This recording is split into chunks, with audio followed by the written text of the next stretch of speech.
Hi, hello, what up guys? How you doing? It is Lasty here. Welcome today to a new episode of the FIFA 21 Ultimate Team Road to Glory, episode number 240 today.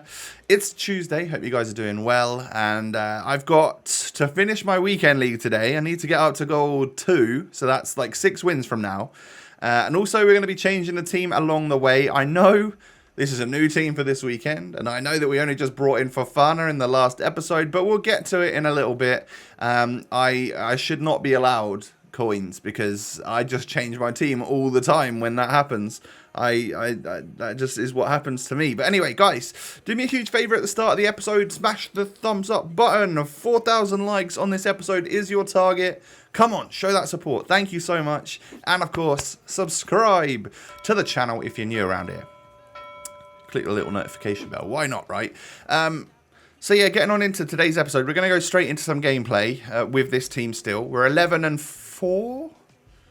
We 11-4 or 11-3? I actually can't remember, but it doesn't matter because, of course, we come up against Renato Sanchez, and that's a strong old defense as well. Lots of pace there. Just genuinely a nice team. Prime Puskas as well. You gotta be wary of that man because he will net stuff.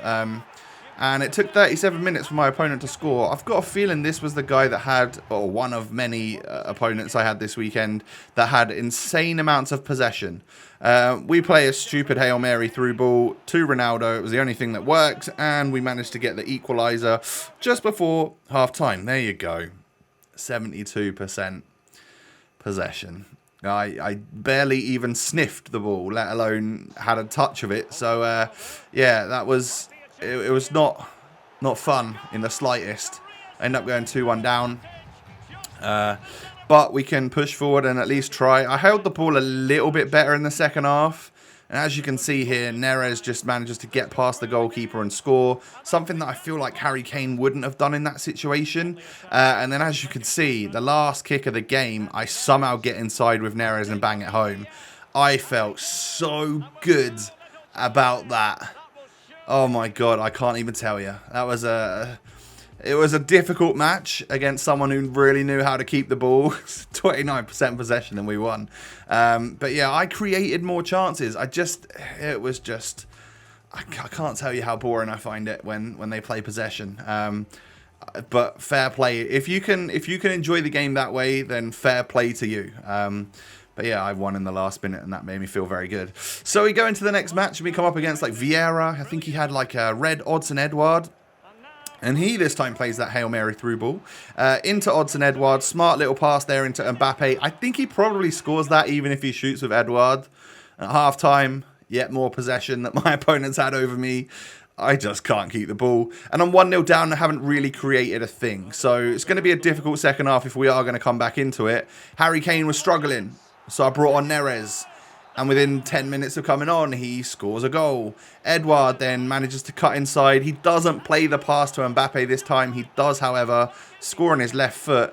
And then once again, Neres into the box, bangs it home. It's the twists, the turns, the agility, the speed, that wonderful left foot that just makes him... Like, Harry Kane wouldn't have got past Reece James there because he couldn't scoop around him. That is just how I play. Whereas if you're someone which has a target man and you don't care about skills or anything like that, you might find Harry Kane to be the best striker on this game. I play a different way. I'm not good enough to use players that aren't super meta, I think is a better way to describe it. So we're 4-3 up here. Mason Mount then ends up getting through. Good save from the goalie, but it does fall straight out into the path of Edouard, and we have to go to extra time. Done that a lot this weekend. Feels like in the games that I've played to get up to 17 wins, feels like I've played a lot more FIFA this weekend than ever. And then Neres, alongside the 4 goals that he got in the second half, ends up getting an assist to make me 5-4 up to win the game. I mean, it says it all. Like I've been saying the last few episodes, build that man a statue. He is an incredibly good player on FIFA 21. So that's 13 wins. Into the 14th, or into the game where we can hopefully get 14 wins, he's got Atal. He's got Renato. He's got 90 Hullet. And just genuinely, what a squad that is. Such a good team. Good player as well. I could tell right from the instant this is probably someone which hits a nice high result because of the way he moved with the ball. Very much struggled against it defensively. But when he was so attacking, as you can see, he also played a very high line and was susceptible to the counter-attacks. So I managed to get a goal. I know, Harry Kane's actually scored one. And then Bailey ends up knocking it into Ronaldo, into Kent. We're actually 2-1 up before half-time. Can we hold on to it, though? No, it's not going to happen. This guy was better than me. He was better than me. And the way that he did skills and dribbled with like the likes of Neymar and Atal in and around the box, I could hardly get near him. So the fact that we were 2-2 up at half-time, I felt like I'm just prolonging the inevitable. But you won't believe this second half. I don't know. I just come out all guns blazing. And as you can see here, Bailey bangs it in off the post or the bar, whatever that was. We go 3-2 up. Ronaldo then knocks it down the line to Ryan Kent. And he can just cut inside that moment Zambrotta, whip it back post for Leon Bailey to strike past Team of the Season Edison. Vidal to Essien, to Neres, of course we brought Kane off at this point, into Ronaldo, look at the turns, look at it back to Neres, look at the finesse shot. Everything I touched was going in. It was turning to gold against someone that I knew was so clearly better than me. I don't know how we've done this, but maybe he was insane attacking wise and just not so great in the defence. But I won 6-2. And I think if we played again 99 more times, I would probably lose like at least 85 of those matches. You know, I think he genuinely was way, way, way better than me. But that got me gold 3. I was like 14-4. So I was over the moon with that. And that was finished on Saturday. So at that point, I didn't know whether I was done with the weekend league. Was I going to push the 17? I edited this stuff together and realised, yep, we're only about halfway through. Still need to play some matches for some content. And I decided that, I mean, unfortunately, Cancelo seemed to be tanking a little bit. So I thought we need to offload him. 400k, 410k is what we listed him for. I could have guaranteed sold him for 408. But I thought he was going to maybe rebound a little bit. Turns out he didn't sell. He then dropped down to like 375, but then also pushed back up to 400. So eventually we got 400 for him. So we lost a little bit of money on him. Because I wanted to bring Mukiele into the squad because of how great he's been against me. And as you can see here, we looked to pick one up for like 245. I just wanted the one cheaper on the market than this guy. There were 2 of them at 246. And then when I went to check back again, one of them had gone. So I was like, before he goes up in price, I'm picking him up. Really wanted this card because he's been so good against me. And then also people are saying good things about Nabil Fekir. So it's time to bring in a couple of French La Liga Tots players into the squad. So welcome Fekir for 260k, I think it was. 261k, which was like 15k cheaper than the rest of the market at the time. And then, so Fofana has to sell in order for us to get our chemistry up. Managed to get 238 for him. That's probably a 20k loss after tax as well. This is what I do when I have money. I blow it all and lose it all. So you can look forward to me not having any coins in the next few weeks because I've tried so many players. But that's also a fun thing, you know, trying all the different players. Managed to get a Koundé for 10k cheaper than the rest of the market. And that is going to give me a decent amount of chem. I think that this team actually is on 100 chem, I think, not 99. Yeah, as you can see, Luke Shaw comes out, Kent comes out. Who else comes out? Harry Kane, of course, comes out, as well as Fofana and Cancelo and Edison. We've made major changes when we're on one of the best streaks we've been on for a while. I don't know why I did this. I think it was because La Liga Tots was out and I just wanted to try some other players and get Mukiele into the squad as well. And build Neres a statue, so get into my team on full chemistry because you're going to be even better than when you come on as a sub. So this is how I'm going to play it. We're going to go with, actually just put Lars Bender at fullback and try Mukiele at centre-back alongside Koundé, who's an actual centre-back. Kleiber at left-back, we've got Vidal and Essien, the brick wall in the CDM spots. Fekir on the wide right as a cam. Not sure if that's going to be correct or not. I don't know whether I could have played him at striker, but I think the idea for this team was kind of get Neres back up front with Ronaldo because he is unreal. Don't know if I've mentioned that Neres is quite good. I feel like he's under the radar. Nobody really knows about him. So we're 1-0 up at half-time against this guy with his red Romarinho, who I now want to use because, again, someone that I was struggling against quite a lot. It's when I come up against people and they're good with their Tots players that I'm like, oh, I can actually afford that if I just sell this player, and it makes me want to try all sorts of stuff on the game. So when I was 2-0 up, I ended up conceding a penalty really quickly, and then he got it back to 2-1, and then Romarinho. I mean, terrible defending from me and my two new defenders. I don't know what they were doing, but he was able to get it back to 2-2 from me being 2-0 up, and then give a penalty away, and it's just like classic lasty situation, innit? But I saved this one because I am a very good penalty saver, and then look at that. How's that gone in? I have no idea how Neres has scored that, but we will take it all day, every day. Poor from Lars Bender. Good from Romarinho, really, to just be aggressive enough to win that ball back. And it puts me into extra time once again. Another time this weekend I've gone to extra time. We get into the box here with Fekir, who I switched sides because he wasn't doing much out on the right cam spot, so I thought maybe we'll put him out left and see what he can do. My thought process originally was that he would be able to cut in on that left foot. But I think the 4-2-2 cams just don't get involved anywhere near as much as the strikers, for obvious reasons.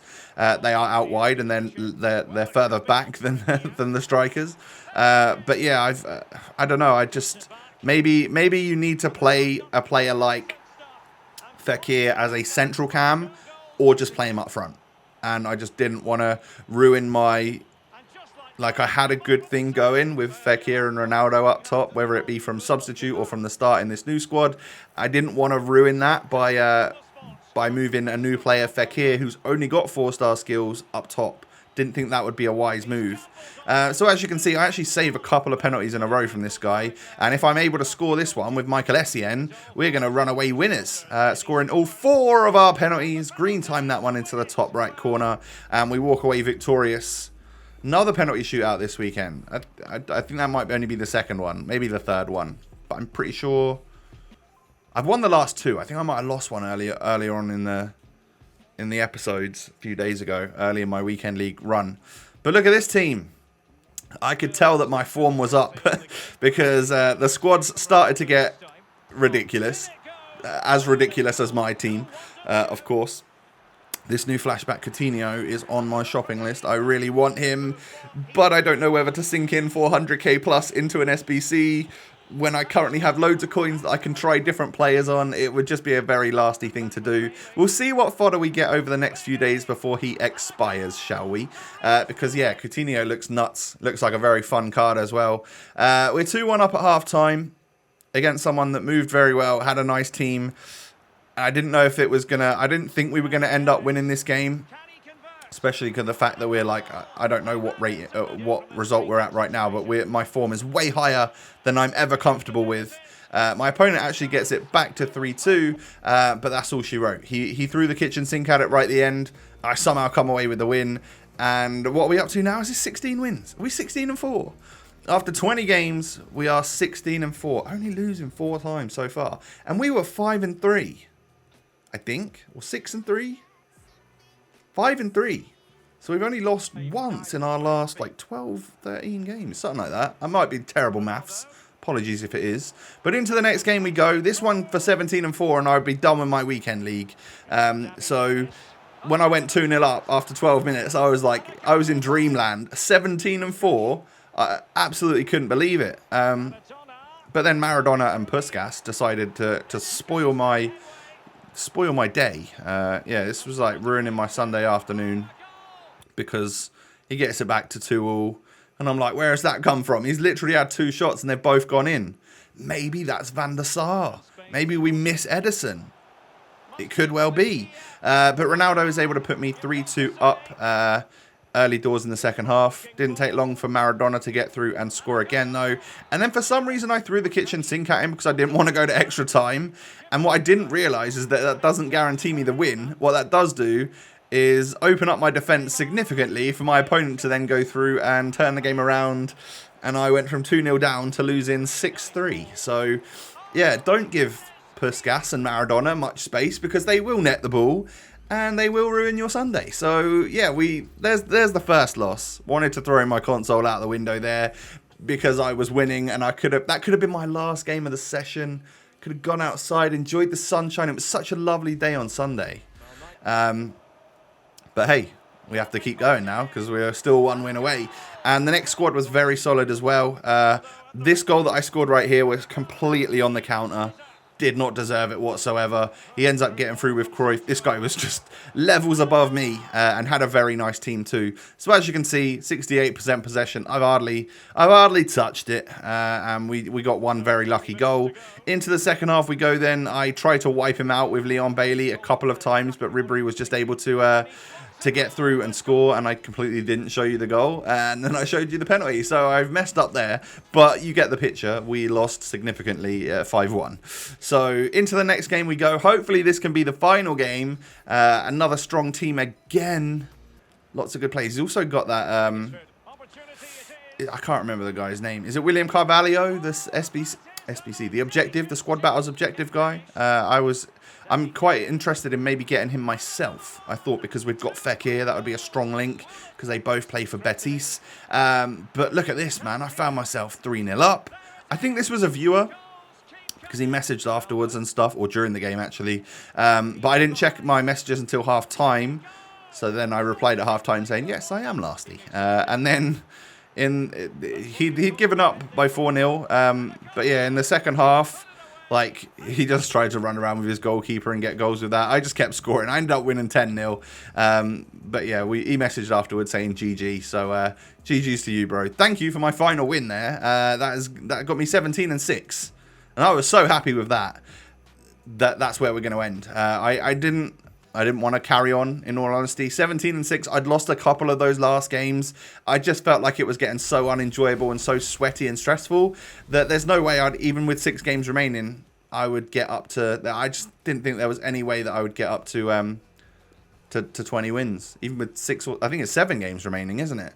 But Mukiele is top class. Koundé's all right. Fekir, not so much. I don't know why I didn't like him. I've got a feeling it's because I don't play a central cam. I think he'd be god tier in that position. So if you play a 4-1-2-1-2 narrow, then he would be great there. Essien and Vidal, they deserve like Hall of Fame status in the RTG because they are unbelievable. So I don't know what I'm going to do, but not being overly impressed with Koundé and Fekir means that they're probably not going to stick around. We'll see what happens at the start of the next episode, but that will be it for the Weekend League. Guys, do me a favour, smash the thumbs up button. 4,000 likes is your target today. Thank you for all of your amazing support. Subscribe to the channel if you're new. I thank you for that. And come and follow me on Twitter and Instagram. Links are down below, everyone. Take it easy. I've just banged my elbow on the funny bone. It wasn't funny, though. Have a great day. Take it easy. Stay safe and healthy. I will catch you tomorrow for another episode. Peace.